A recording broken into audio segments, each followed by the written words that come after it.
So let's take another call. Let's go to, is it Martin? Martin in Lancaster. Martin, did you have a story to tell or a question to ask?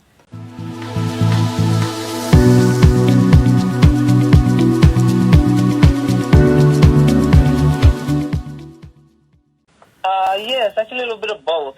And I would like to start, it's kind of long, but I'm going to try to keep it as short as possible.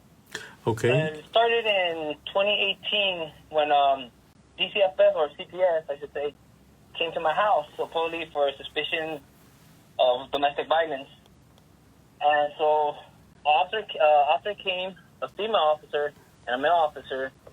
The female officer went inside the house to undress my girlfriend at the time because she had me bruising. No signs of bruising, nothing, you know. So they had me do a couple things. They had me, go to parenting classes, domestic violence, all that. Mm-hmm. So come around, I went ahead and did everything they did, got my certificate. I still lost my sons, my kids. They gave it to mom. That was in 2019. So recently, in 2019, I say in November, DCFS took my son and her other kid, which is no relation, away, from her. And they took my son mainly because it was for mental abuse, physical abuse, and sexual abuse. And so we're doing this whole DCFS thing again, going to court. And my next court day is actually on the 16th. Mm-hmm. And they're trying to hold me responsible for what happened to my son. When then again they took custody away from me and gave it to mom. And I still had monitor visits and all that, but mom would never let me see my kids. And they were trying to blame this on me. And what I'm scared of, what I've been seeing in the court documents, they might give my son back to mom.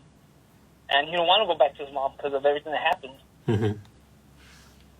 And because the thing is, my son Birdie recently, he started telling the workers the truth.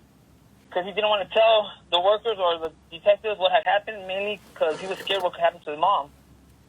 But he recently found out, or saw the way his mom is, and so he's pretty much saying everything to the workers now. Oh, and they also took him away because he came out positive like 3 times for 3 different drugs, too. Who, your son or the mother? No, his mom. Okay. So where are the children? I mean, is your son in your custody now or still with the mother? No, he's staying with you could say family friend, and but she lets me see him. I go see him as much as I can. Well, do you want custody of your child? I want custody. I want to get back custody of my kid. But the thing is, I'm scared they might give him back to mom. Well, listen. Hold on. Listen, just worry about what you want and what you're going to try to get in court.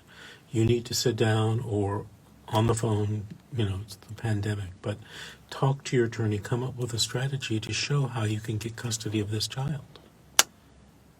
It sounds like you're non-offending, and if you're non-offending, you should have the child, not a foster parent, not a friend of the family. But even though I lost custody, because I lost custody to my kids back in 2019, that's when they gave it to mom. Because I originally had custody, but then DCFS got involved, right. And they took away my son from me and then gave him to mom custody. Okay, so... But I still had parental rights and all that. Okay, so that could definitely affect what happens. But I can tell you in 9 out of 10 cases, you can come up with a strategy to implement to get your children back in your custody, no matter what happened in 2019. So you need I tell my worker, how can I go about it? He goes, well, just complete what you had complete before. I'm like, I did everything. I have my certificates right here. I have everything that I need. Martin, I didn't say talk to the worker. That's the last person you should talk to, in my humble opinion. You need to talk to your attorney to come up with a plan, okay?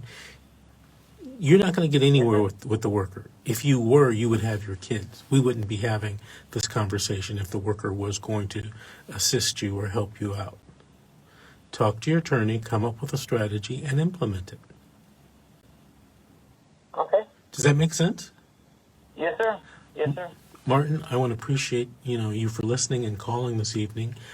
Call us in a few weeks and give us an update and let us know what happened. Okay? Most definitely, and I want to thank you for having me on your show. Oh, no problem. Call back in a couple of weeks and give us an update, and I'll put you back on. Cynthia, what did you think about that caller situation? Again, these situations are hard, and it's very difficult when everybody is against you. And like you said, don't talk to the social worker. It's difficult because it feels like our lives are in their hands. And I have a question for you. I've heard you say many times, don't go without an attorney. What is that called? Pro se? Yeah, don't appear in your case as your own attorney. There's an old saying, the person who represents himself has a fool for a lawyer. So don't. Let me ask you, though, because in my case, before I found you, I didn't have a dollar to my name, basically. And my attorney that they had given me was horrible and working against me. So what do you do in that situation when they're creating a bigger mess and digging the hole deeper and having you do things that, end up making your case worse? Well, you know what? In my head, it sounds like I would rather do it myself. Does that make sense? Right, but you didn't do it yourself. And as I recall, you spoke to like 100 attorneys before you found me. So you kept looking and looking and looking. And that's what, people have to do. They have to find the right attorney, find that person. Hey, Cynthia, we're getting ready to take another break. Remind me in about an hour, I want to talk about a secret strategy I've developed. This is The Secret, How to Fight Child Protective Services and Win. We'll be back with my co-host, Cynthia Becker, and we'll be taking more calls.